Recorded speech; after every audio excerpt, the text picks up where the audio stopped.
Welcome to the Dispatch Podcast. I'm your host, Sarah Isger, joined by Jonah Goldberg, Steve Hayes, and drumroll, David French. Welcome back, David. Well, thank you. And thank you for letting me guest in yet another one of the podcasts you're hosting. All right. We are going to hit a lot of topics today. As you can imagine, we will start with what everyone seems to be kind of waiting on talking about this week, which is the potential pending indictment of Donald Trump coming out of New York City. We will also talk about the 20th anniversary of the Iraq War. And finally, a little bit on misinformation. Let's dive right in. So, Jonah, Steve, David, all of us have been having separate conversations about this pending indictment and feelings. And I think we all actually feel a little differently about it. And so I just want to start from that place. Set aside the politics and whether this will help Donald Trump or hurt Donald Trump. And the law, which David and I covered in some detail on advisory opinions, the episode that came out on Thursday morning. But what's your just big picture take, Jonah? So this shouldn't be too much of a shock. I'm sick of the lawyers dominating these kinds of conversations. The analogy I draw is to impeachment, at which both of you guys will concede. Impeachment trials are not criminal trials. They're there to basically just do one thing, right? Is assign political, for want of a better word, culpability, or guilt or innocence, not criminal guilt or innocence. And yet, as de Tocqueville kind of predicted, the courts take over every political issue, and then the legalistic language of courts starts to infect our political language. And so I am totally with you guys. I haven't listened to the latest AO about this, but I know from texts with Sarah and whatnot, totally with you guys that the law stuff is pretty sketchy from what Bragg is trying to do. I just think that, like, as a political question, you don't really need to get too deep into the law stuff to realize that Donald Trump is guilty, right? I mean, like, no one, even his biggest defenders, like, why? How dare you suggest that Donald Trump would break the holy bonds of matrimony and sleep with a porn star, right? No one's making that argument. And okay, so that's important. Guilty of what? Guilty of the scummy behavior that he did, right? I mean, like, again, I don't care whether it's technically a misdemeanor or a felony violation about recording a business deal or whatever, or whether he, like, who cares? I honestly don't care about that part about it. I don't think he had criminal intent in his mind when he was doing this. I think he's a scummy guy. And people say, oh, you can't believe anything Michael Cohen does or says because he's a convicted criminal, lying, bagman, grifter. It's like, okay, he was Donald Trump's right-hand lawyer. What does that say about Donald Trump? Anyway, my whole point is that there are moral arguments to be had here. You don't have to care about the legal technicalities to say the guy is unfit for office, which is the real question here. And I think that this is also getting to, Sarah and I have been going back doing this colloquy about Man for All Seasons. But I think that the larger dynamic here is a perfect example of something I've been, banging my spoon on my high chair about for years now, which is that Trump violates all sorts of norms. In response, his enemies violate norms because they think they have to. And then you have people on the right saying, see, they're lawless. We have to violate norms to punish them for their norm violations, which are incited by Trump's norm violations. And it is basically this vicious cycle of mutual permission granting to be your worst selves. And so you have Matt Gaetz saying that, DeSantis should bar Trump from being extradited to New York because, a rogue prosecutor shouldn't be allowed to do this, blah, blah, blah, blah, blah. People are embracing lawlessness because of the imagined lawlessness of the other side. And each side sees the other side as the real lawless actor. And it's all incredibly stupid. All right, Jonah, incredibly stupid. Steve, you're up. Yeah, so I agree with everything that Jonah has said, but I want to dwell for a moment on a thing that he sort of breezed right by, and that is Michael Cohen. I think it actually does matter that Michael Cohen is an a well-known liar who nobody should believe for any reasons. And I say this not because of its import to the actual potential prosecution, but because of the way that the media have handled Michael Cohen. I mean, all of a sudden, this guy who for years we've watched lie. I mean, some of his lies were just sort of silly, nonsensical lies. You'd watch him on Sean Hannity during the 2015, 2016 presidential campaign. And it was obvious that this guy was just peddling BS. It didn't make any sense. There's no reason to believe him. He comes out after his falling out with Donald Trump. He comes out and he becomes a main witness in this case. And all of a sudden, the same mainstream media actors who have, I think, correctly dismissed him for years as a known prevaricator are holding him up as a hero and seeming to trust his judgment on all of the particulars here. Now, as it relates to the case, it doesn't matter that much because I think, as you said, Jonah, we have documentation here. I mean, we've got the goods, we've got some of the paperwork, but I don't want to see him on a mainstream outlet where journalists are putting him forward to their listeners and viewers as somebody we should take seriously, somebody who's credible on such matters.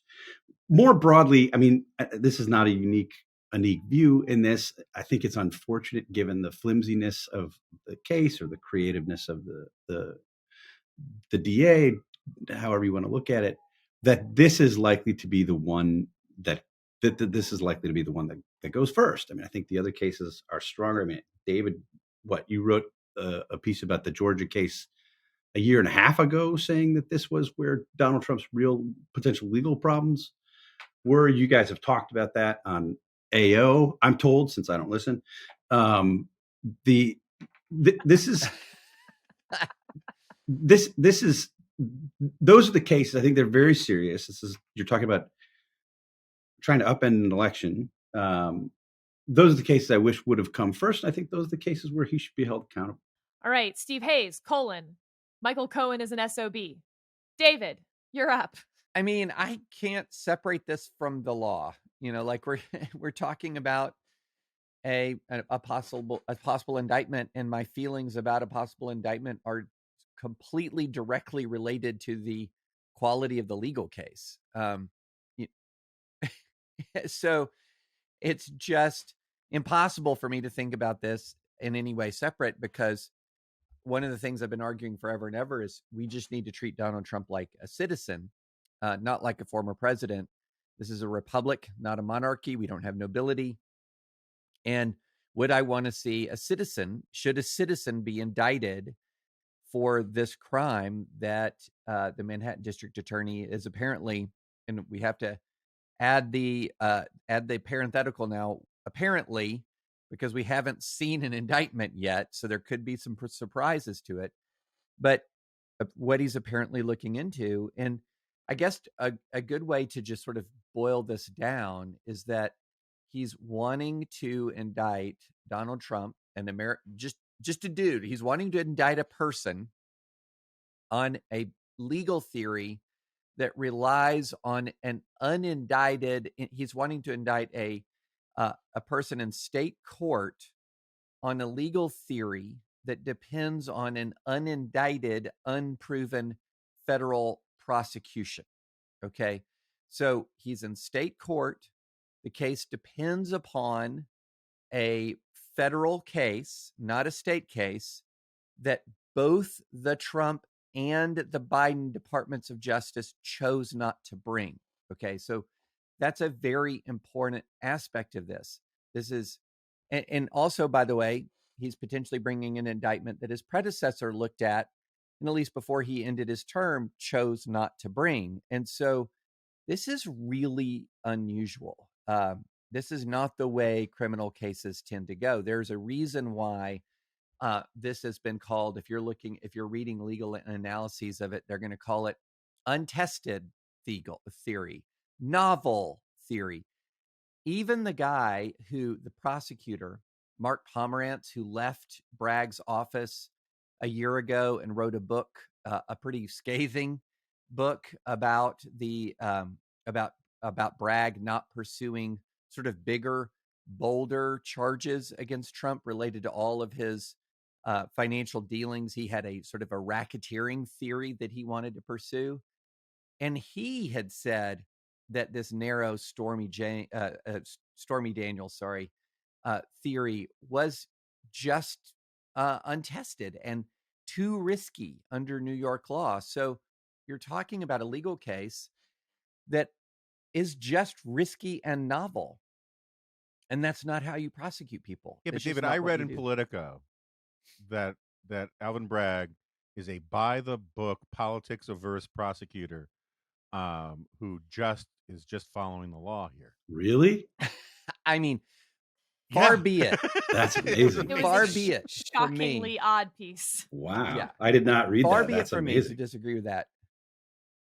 I That was put it their in our main Slack piece the channel, other day, Steve. and it was like Yeah. made him sound like he was, Wow. Elliot Ness, just following the law. His hands were tied. There was nothing he could do with his just wait for the novel movies. theory that no one else endorses. All right, so David French, got more holes than Swiss cheese, yo. Yeah, that's exactly what I said. I think it is.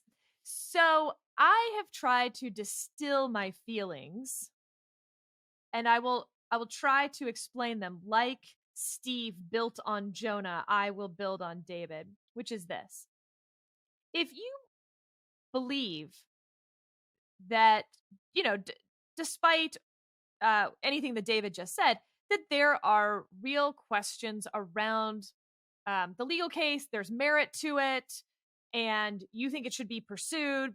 There's, sure, the 5-year statute of limitations has run on its face, but there's all sorts of reasons why that statute of limitations doesn't apply here. And yeah, it's a state law based on a federal law that wasn't indicted, but, there are good reasons why that's all okay. I'm actually okay with you. We have no problem, no beef whatsoever. Here's the people I have beef with. One of them might be named Jonah.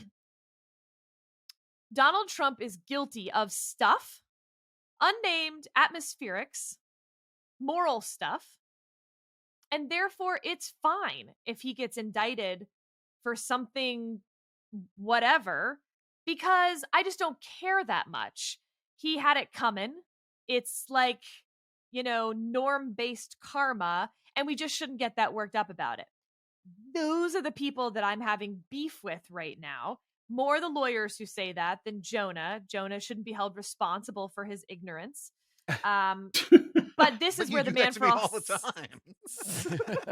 You never let me off the hook for my ignorance. This is where the man for all seasons argument that Jonah's referring to comes in, right? It's William Roper and Sir Thomas More having this colloquy in the play, and Roper says, "So now you give the devil the benefit of the law?" And More says, "Yes. What would you do? Cut a great road through the law to get after the devil?" And Roper says, "Yes. I'd cut down every law in England to do that."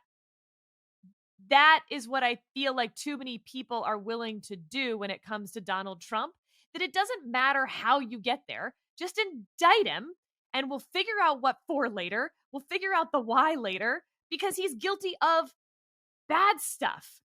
And the specifics of the law don't matter. So that's my feels. I feels, as I light my incense candles, that I have the right of rebuttal here. So let me stipulate up front that at the beginning of my comments, I did say that I agree with you guys on the law stuff. That I think that this is shaky, dubious at best. I also think we agree. I think we all agree on the political stuff, that this is a really dumb case to bring first if you're going to bring it at all, right? And that it's going to help. I don't think a lot, but it's going to help Trump try to inoculate himself from all future indictments, because he's going to say, look how, these are all politicized, blah, blah, blah, blah, blah. I agree with and I think already has, by the way. I think that ship has perhaps sailed. They're making the argument. Possibly. I got a counter argument with that, but we can do that another time. That said,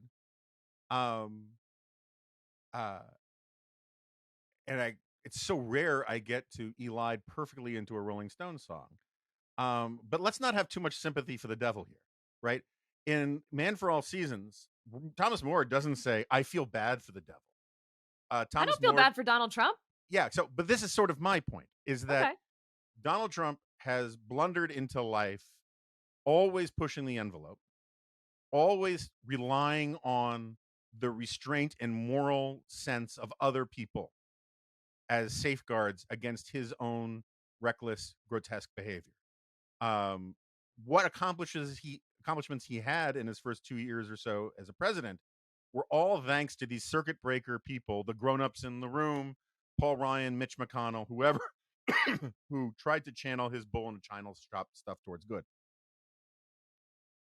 If you have a problem with people like me who aren't all that worked up with the fact that a guy who spent his entire life looking for trouble found trouble, I have a problem with people who are trying to turn him into a martyr because of this.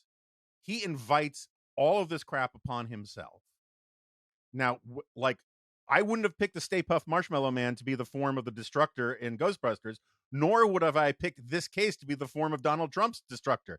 That doesn't mean Donald Trump doesn't have all of this stuff coming. You literally, and I really do mean literally, have people out there arguing that Trump is like Jesus Christ because of this. I'm allowed to say those people are bananas. And the idea that somehow, my only point is that, like, let's put it about Bill Clinton, right? So I was not disgusted by Bill Clinton because he lied under oath about an affair. I thought that was another reason to be mad at him, to be sure. But the underlying behavior that he lied about was the thing that we are supposed to have been condemning. And the Clinton impeachment became this legalistic thing instead of the actual moral turpitude of the man. Similarly, Donald Trump's behavior is the thing that should cause all good people in both parties to say, this guy has no place in public life. He lacks the character and fitness to be a dog catcher, never mind president of the United States. And that doesn't matter if they can get 12 members of a grand jury to indict him for this stupid bookkeeping thing. Okay. First of all, how dare you not roll over and play my foil? So there's that. But second of all, no, my sympathy is no more with Donald Trump than it is with the Nazis in Skokie, as you know. The Nazis marching in Skokie is, to me, one of the proudest moments in our country's history. And it's not that I'm so thrilled that they had their swastikas flying high. It is that by virtue of the Nazis getting their parade permit, I know that my free speech rights are protected. And by virtue of cutting down all the laws to get to the devil, that it's not that I feel bad for the devil, it's that I feel bad for me, because now all the laws have been cut down, and that's a problem. But, and Steve, I'm coming to you, but I have to ask, because I'm laughing a little bit. I'm curious, David. I think we might be getting to the heart of the issue here, which Jonah is so good at doing, annoyingly, from time to time, which is, I was deeply offended by Bill Clinton lying under oath. I'm curious where you fall, because you've got a foot in both worlds there. If Bill Clinton had been just a normal dude who cheated on his wife with a young, person who worked for him, I'm not patting him on the back for that. But no, my outrage was that the president of the United States should never be lying under oath when he is sworn to uphold the very laws and constitution that he is now lying through. Yeah. So this is a really good conversation, because it gets to what's the legal standards you should hold someone to versus the moral standard you should hold them to. So my view is that the higher office you aspire to or attain, the higher the standard, the moral standard we should expect from you. You're a leader. You have cultural power and influence. You should exercise that to the good. And so we should already be holding these politicians accountable for the failure of the moral standard well before we get to the legal standard. In other words, there should have been revelation after revelation after revelation after revelation that should have discredited Trump long before this, so that by the time you get to news of, say, an Alvin Bragg investigation, it's like, oh, you remember that discredited politician who tried to become president many years ago and how much of a liar he was? Well, it turns out he may have violated campaign finance law and New York state law and falsification of business records, but it's a stretch. Don't know if they're going to prosecute him for it. So that's the way it should have gone. The way it actually goes is we've created a system where there's a tipping point where you can become too powerful and important for morality. And I used to say, haha, that's what Democrats do. Look at Bill Clinton. Because the Bill Clinton story was never, well, he just lied about an affair under oath. He lied about an affair under oath that was a relationship that I think now people fully recognize as completely exploitive. And why was he under oath anyway? Because he was being sued in a sexual harassment lawsuit where there was evidence that he exposed himself to another woman. I mean, and then it wasn't just lying under oath. It was then taking steps to obstruct justice to conceal his wrongdoing. And so, yeah, we are where we are in large part because the moral guardrails have just disappeared, so that all we have now are the legal guardrails. I can't even tell you how many times that in the last 3-4 years, the law has had to come and save us from ourselves. One of the key examples of this is the election steal effort in 2020. Any decent political movement would have drummed out of it quickly the Sidney Powells of the world. The Four Seasons total landscaping moment would have been not just the end of everything, but sort of the exclamation point on the end of everything, as these people are completely absurd and have no constituency and should just go away. Instead, the total absence of standards meant that the sort of the saving grace at the very end had to be court after court after court after court saying this is total nonsense. And so my concern is that in this instance, the legal system, rather than being a backstop sort of against our failed sense of basic morality, is going to actually fail as well. And that's my concern. Last word to you, Steve. How do we get out of this larger mess? I don't know that we do. I mean, I think one of the things that's depressing as I listen to the three of you talk about this is that there isn't more talk like this, honestly. I mean, we're sort of going into the weeds and we're trying to make sense of this, and we're talking about appropriate moral standards and the letter of the law. And I'd say certainly it's been the case that the Dispatch has been home to people who have made arguments over the past 3.5 years about the importance of process and the importance of following the rules and following the law. And it feels just so quaint to me, because you have on the one side, if you look at the sort of the broad public debate, the people sort of pumping their fists and yelling and screaming, get Donald Trump, sort of, we don't care about the details of the law. And you have on the other side, people who just want to defend Donald Trump, but would defend him not just in this case, because, not just against an overly aggressive or creative prosecution, but will defend him on the things where we know that he's guilty. Defended him in the first impeachment, defended him in the second impeachment, will defend him on the stolen election stuff. And I guess I don't want to be too much of a downer, but I am concerned that we're not going to get back to the kinds of national discussions that we're having here, that it's all just a food fight. Yeah, I mean, that food fight of stuff that we're actually not going to talk about today, right? The House GOP's sort of absurd response, the, Trump calling for protests, people saying they should be peaceful, how the 2024 candidates are sort of put into this box by it and are, for the most part, I think, defending Donald Trump.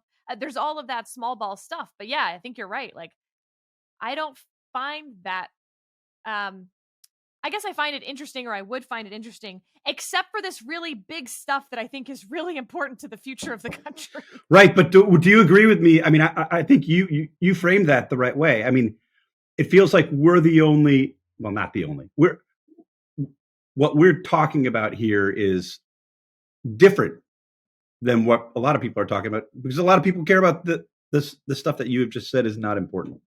And again, it's like important for tomorrow, but it's not important for 10 years from now, or, when we look back on this era. We're not going to be talking about the House GOP letter sent from Jim Jordan, which again, I just want to say, like, of course it's stupid, but it doesn't go to these larger philosophical questions about the rule of law, about process, about the role of character and leadership. And yeah, I feel like people aren't talking about those things because there's no good answers.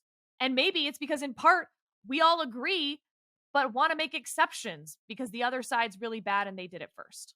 Wait, so you're saying that Rand Paul is wrong, that Alvin Bragg shouldn't be thrown in jail? Oh my God, that tweet in particular But it's was perfect. so offensive. So Senator Rand Paul tweeted that Alvin Bragg should be in jail. And when a reporter followed up and said, "For what?"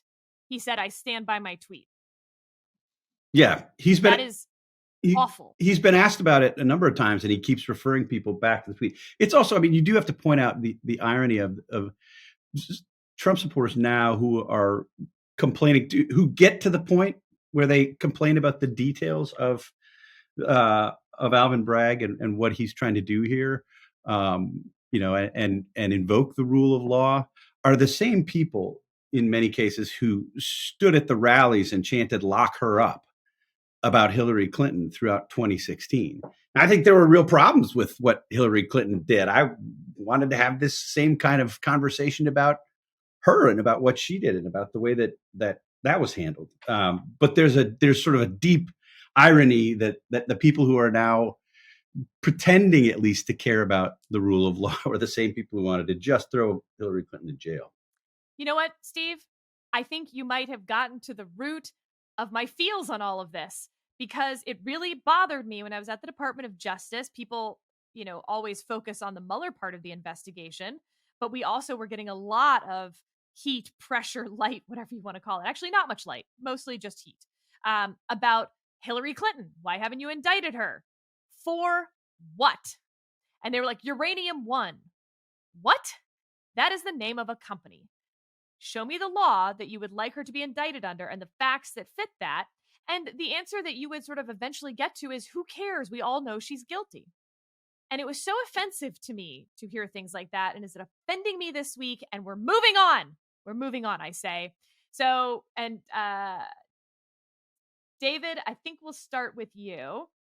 20th anniversary of the Iraq War. And frankly, I want to have a similar discussion to the one I think we'll be having in 20 years about this week or era, which is how did the Iraq War change American politics and culture? That's a really, really good question. And I would say I had not seen the Iraq War really change American politics and culture, or had seen how much disdain for the Iraq War had changed American politics and culture until the rise of Trump. Because when Trump rose, my sense of the American sort of public's view of it was that Democrats had soured on it, because no one should say Democrats initially opposed it. There were probably a higher percentage of Democrats who initially opposed it than Republicans, but there was strong bipartisan support for the Iraq War. Let's just make that clear. There was very strong congressional majorities who authorized it. This was something that leaders in the Democratic and Republican Party had supported. And there was, yes, a vocal opposition, but it was a minority opposition. And my general view is that by 2016, things had kind of broken down along partisan lines, with Republicans, to the extent that they had frustration with it. It was more with execution, that there had been blunders that had made the war more difficult than it should have been, especially the post-invasion phase of the war, much more difficult than it should have been, but that it was still worth fighting, and Democrats who had turned decisively against it. And Trump comes in and he runs like he belongs to Code Pink. And which was disingenuous. I mean, there was no real evidence that he had been some sort of vocal opponent of the war before. And I don't know if he so much tapped into something that already existed, or he had tapped into some sort of underlying anti-establishment anger, and that however he directed it, his people would buy into it, which also I think is part of it. But he definitely tapped into an underlying sense of anger about the war that I did not know existed in the GOP, that I'll be completely frank, I had not seen.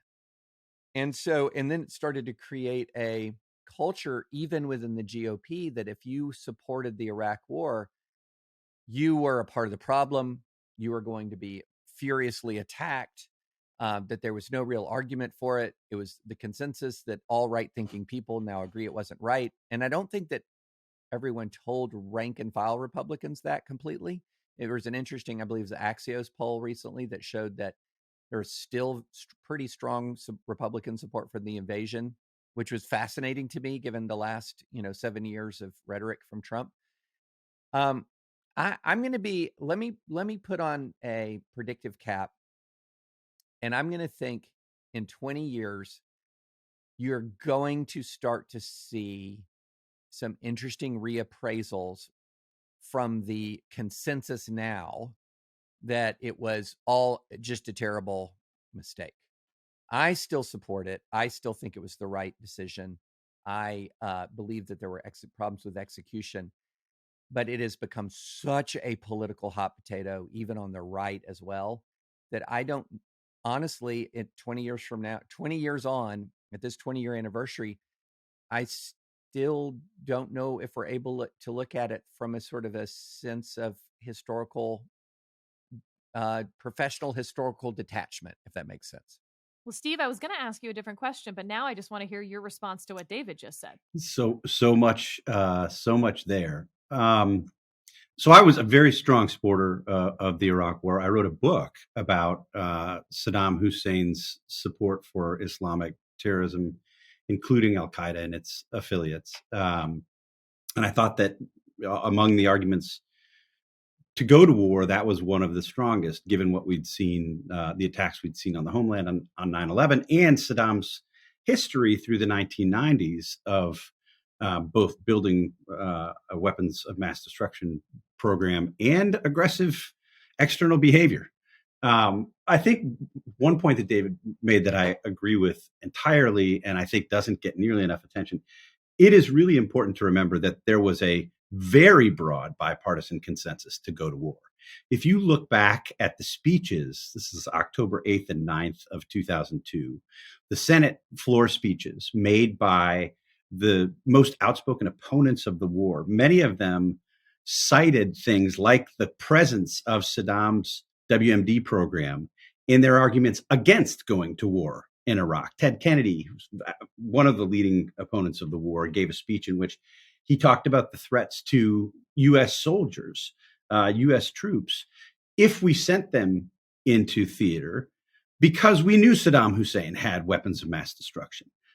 Hillary Clinton, in her speech, made an argument about Saddam's history of support for jihadists and Islamic extremists. So there was a broad consensus. This was not the Bush administration lying the country into war. There was a consensus view, particularly on weapons of mass destruction, that he had the stuff and that he was the threat. Now there were differences. Just to push back on that for Sure. 1 second, wouldn't their response be, yeah, it was the consensus view because we were all getting briefings that were not right? Correct. Yes, I think that's true. And I mean, look, if you want to go back to your original question, what's the sort of lasting impact of this? I think probably the first thing I thought of when you said that was this was yet another in a long string of incidents, and maybe the most significant in eroding the sense of trust that the American people have in institutions broadly, right? And that came with good reason. It turned out, I mean, if you go back and you read Bob Woodward's books, the number of sources that we had, especially in human intelligence collection on Iraq's WMD program, but in particular on Iraq's support for terrorism, were minimal. At one point, Woodward quotes somebody who was a leader in the CIA's effort to collect against the Iraqi target. And this person, and Woodward says, how many people did we have on the ground looking at Iraq and its support for terrorism? And this person says, I can count them on one hand and still pick my nose. So we made all of these decisions with a very flimsy, I would say, record of what was actually going on at the time the decisions are made. Now, that's separate from the long history of what we'd seen from Saddam, going back to the Gulf War, going back before the Gulf War. We know he had these weapons of mass destruction. We know he was aggressive in supporting all kinds of terrorists. He housed terrorists. He gave safe haven to terrorists in the country. He supported them well beyond the country. Some of the things that we found out after the war was that he was paying Ayman al-Zawahiri, his Egyptian Islamic Jihad, for years. Ayman al-Zawahiri was Osama bin Laden's number two. Saddam Hussein was making regular payments to Osama bin Laden's number two. He was funding al-Qaeda affiliates in places like the Philippines and Africa, what have you. So on the question of whether Saddam Hussein and Iraq posed the threat that we thought he posed at this point 20 years ago, I think the answer is no. He didn't have the weapons of mass destruction that we thought he had. The Dulfer report, which studied this, made, I think, a convincing and compelling case that he would have reconstituted those programs the second the pressure was off of him, but he didn't have them the way that we had them. I guess my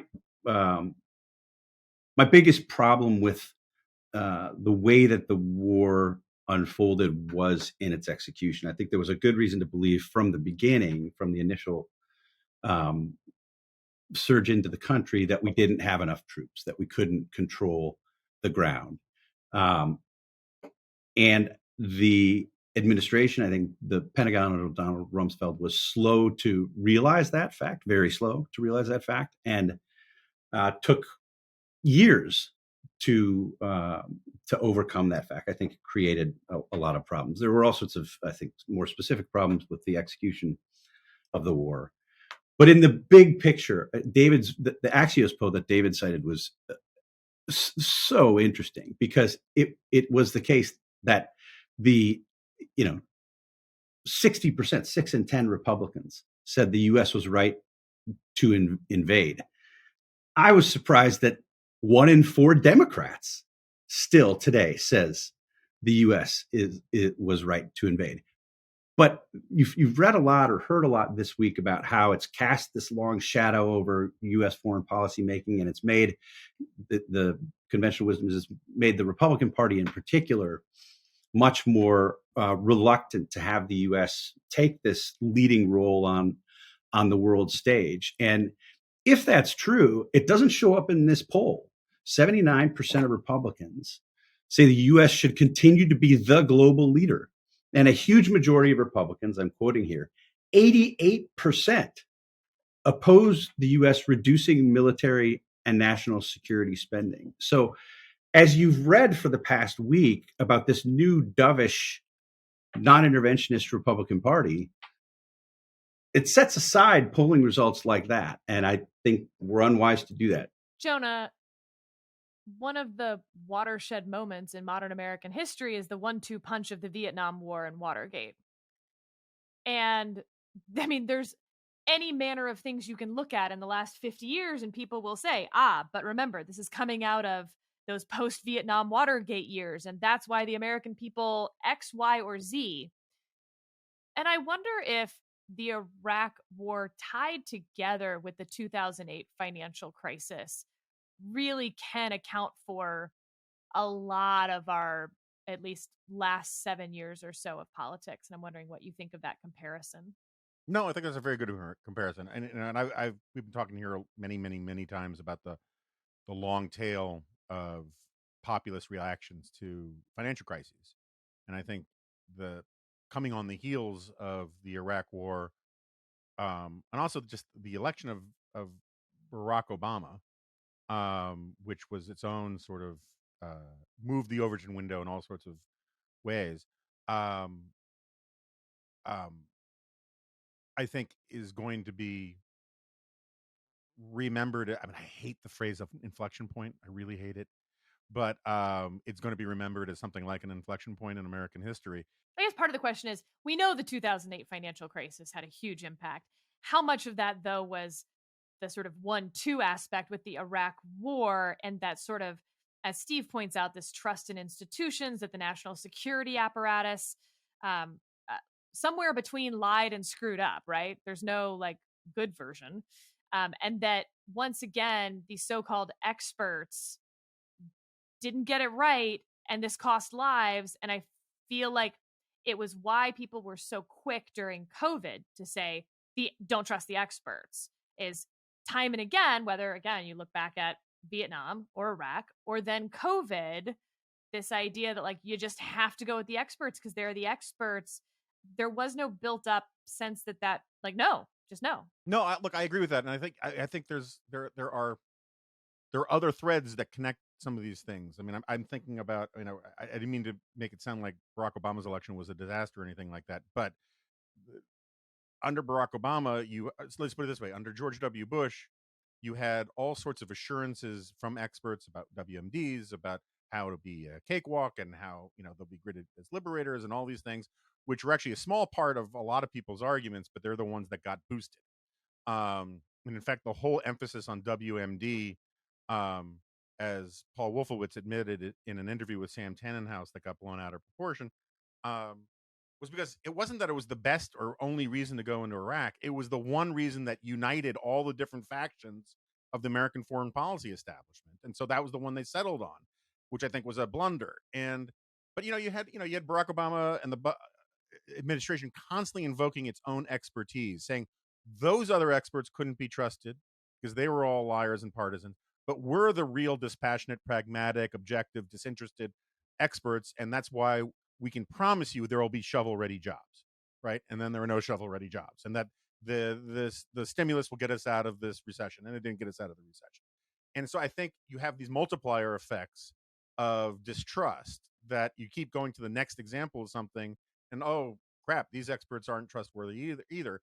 And I think the big takeaway from everything that you guys have been saying for me is how important leadership is, because including negative leadership, right? So an enormous number of Democrats, I think very cynically, as Stephen was kind of alluding to, said Bush lied us into war. Now, those Democrats voted in favor of the war based upon, as Sarah was pointing out, the same intelligence briefings that the Bush administration had. So where did the lie come in, right? And but it was a very cynical way of saying, oh, I was misled by them to vote wrong, even though I know for a fact that Bush wasn't lying. You can argue that they were wrong. That's a perfectly legitimate argument to make, but you can't say that Bush and Cheney and that entire apparatus knew that the intel was wrong and did it anyway, right? And so the popularization of this "they lied us into war" thing was really, really immoral leadership by Democrats. It was throwing the credibility of the government itself under the bus for political expediency. And you multiply that, or you add to that, Donald Trump coming in. We've been talking about how a lot of Democrats were in favor of the war, and then they just changed their positions and pretended, that they were lied to and all that. I'm angrier at this stage at a lot of my former, conservative and Republican friends who were much more rah-rah for the war than I was, who are now pretending that they were always, Lindberghs on this, and that they were part of the America First Committee, and they're like, how dare you try to, impose your values on Iraq and all these kinds of things. I remember, people like Victor Davis Hanson being much more bought into the freedom agenda than I was. And now there's this whole sort of I'm a skeptic. I've always been a skeptic of American foreign power, power projection and all the rest. And Donald Trump gave a lot of people permission to do that. And I don't think he had to do it. He could have, I don't think there was this huge wellspring of hatred for Bushes, for Jeb or W when he ran in 2015. But the fact that he was willing to go there he kind of created this environment where it was kind of fun to crap on the Bushes, and it took on a life of its own. Similarly, I think he created this environment where it was proof that you were willing to take on the establishment by saying you were always against the Iraq War. Leadership matters. And that's one of the reasons why I think you can get like you can get out of a lot of these mistakes by actually modeling the right kind of behavior. But one of the things you have to do is not think that the most important constituency um, in life are your 10,000 most ardent Twitter followers. Wait, can I jump in real fast on the war itself, the justification for the war itself? You know, there's a lot of revisionist history there that's all connected with the Bush lied, people died argument. Look, there were a layer of reasons why we did this. I mean, reason after reason after reason after reason, up to and including Saddam Hussein was destabilizing the Middle East. He was one of the principal financial supporters of the Second Intifada that was destabilizing Israel and was horrific. He hatched a plot to try to kill an American president, former president George H.W. Bush. His forces were shooting at American pilots almost on a daily basis. He was a supporter of international terrorism. He was periodically menacing neighbors that he'd invaded previously and was periodically menacing them again.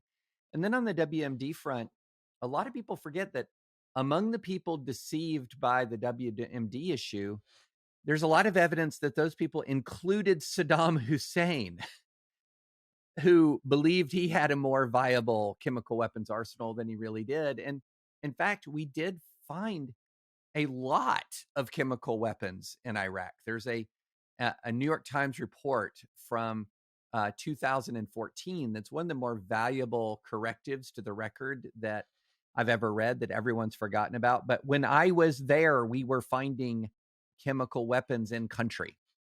That was something that was happening when I was there.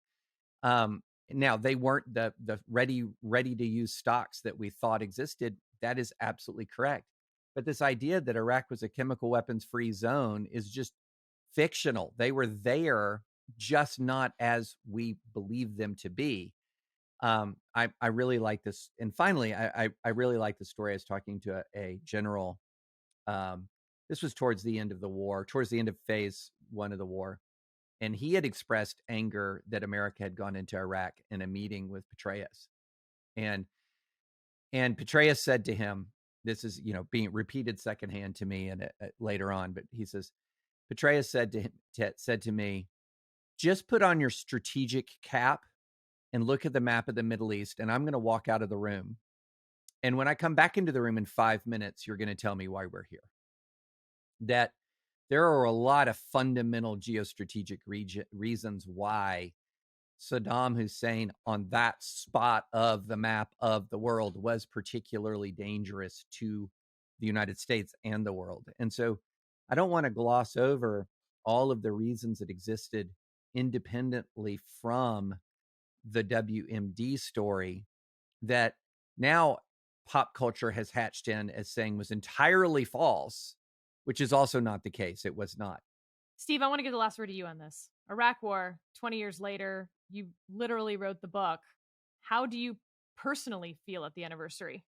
Yeah, I mean, I think just to pick up on what David is saying, if you read everything that has been published over the past week or over the past couple of weeks, collectively, it just our sort of collective remembrance of the war and lessons about what it wrought sort of sets aside what Saddam Hussein was and what he was doing in the years leading up to it. I mean, people have kind of created this fictional account of Saddam sitting quietly in Baghdad, not really messing with anybody, not really doing anything.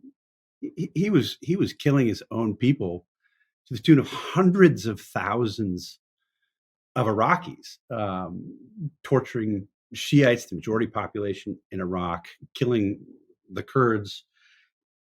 He was funding and promoting terrorism in the region and much well beyond the region.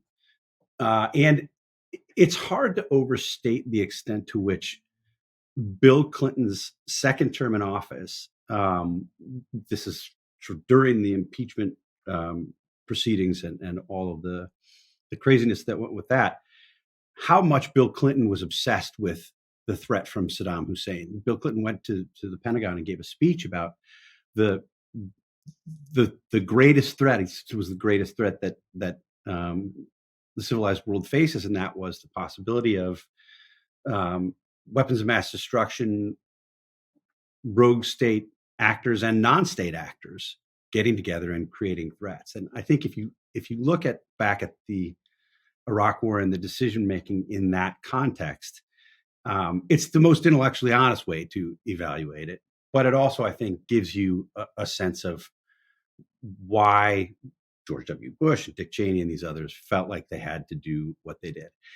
It's a very different question, though, if you say, knowing what we know now, was it worth it? And, on the one hand, it's sort of too cheap and easy to ask that question because we didn't make the decision knowing everything we know now. But it matters to me, as somebody who was a strong proponent of the war, that we didn't find the stockpiles that we were told were there. I certainly thought they were there. Many Republicans thought they were there. Most Democrats thought they were there. They weren't there. So Saddam, I think it's fair to say, wasn't the immediate threat that we thought he was at the time. And, remember, there was a huge national debate over the meaning of the phrase imminent threat.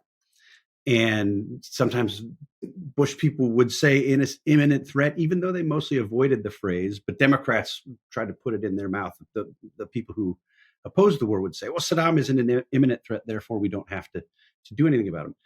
I think it can still matter that he was a threat. But when you take away the immediacy of the threat, if he doesn't have these stockpiles, I think the case for war becomes a lot more difficult. And I say that as somebody, Jonah's right. I mean, as a historical matter, it is a fact that the Bush administration settled on the WMD. I mean, it was about 85% of the case that the Bush administration made. If you go and you look at Colin Powell's presentation at the United Nations as a proxy for how they made the case, and I think it was a proxy, it was about 85% of the case that the Bush administration made was on WMDs. I think it was appropriate to make a big case about the WMD threat. It's what we've been dealing with for the past decade, but I don't think it was the only argument for the war. I think they would have been better off making more of a human rights case and making more of a broader threat case, more of a terrorist threat case. But I do think it's, if you look back now, knowing everything that we know now, I don't know that I certainly wouldn't make the same arguments that I made then. I believed Saddam was a threat. I don't believe he was an immediate threat. Hard for me to imagine making the argument that we had to go to war the way that we did to eliminate the threat. All right, we're going to push our misinformation conversation to next week. And for a special not worth your time, ? This one came in from Steve, which is surprising on some levels, and I think very unsurprising on other levels. Buffalo Wild Wings is facing a class action lawsuit from a group that feel deeply misled that their boneless wings are not simply chicken wings with the bones removed. I have all sorts of questions of how anyone thought that to be the case. Buffalo Wild Wings responding publicly, it's true, our boneless wings are all white meat chicken. Our hamburgers contain no ham. Our buffalo wings are 0% buffalo. Needless to say, we won't be covering this case on Advisory Opinions. It will be thrown out toot sweet, I predict. But thank you, Steve. I know how much Buffalo Wild Wings means to you and your family, and we're sorry that you're going through this difficult time. I mean, look, let me be clear. I'm not a fan of boneless buffalo wings. I think Nobody thinks you are. They're horrible. We know. But yeah, no. But I just like the response. I like the response. And anytime I can talk about wings, I like to talk about wings. They're horrible because white meat is so much worse than dark meat. That's the reality. Oh my God, wrong. But I will say I had a rule for myself on campaigns. no pizza, no wings. And if you just stick to those 2 rules, and they're arbitrary, I will grant you. If you just, though, any time that you can, just don't eat the pizza or the wings. And that may mean that you don't eat for 3 days, I'll be honest. But you will not gain the campaign 20 if you just don't eat pizza and wings, because it is all you'll be offered 90%. But can you imagine it's really a how starvation horrible diet. your life would be if you didn't eat wings? Like, now, I don't mean in life. I just mean on the campaign trail when you're traveling, don't eat pizza, don't eat wings. That's it. But you can be paleo and just eat the wings, right? The problem is you end up being paleo.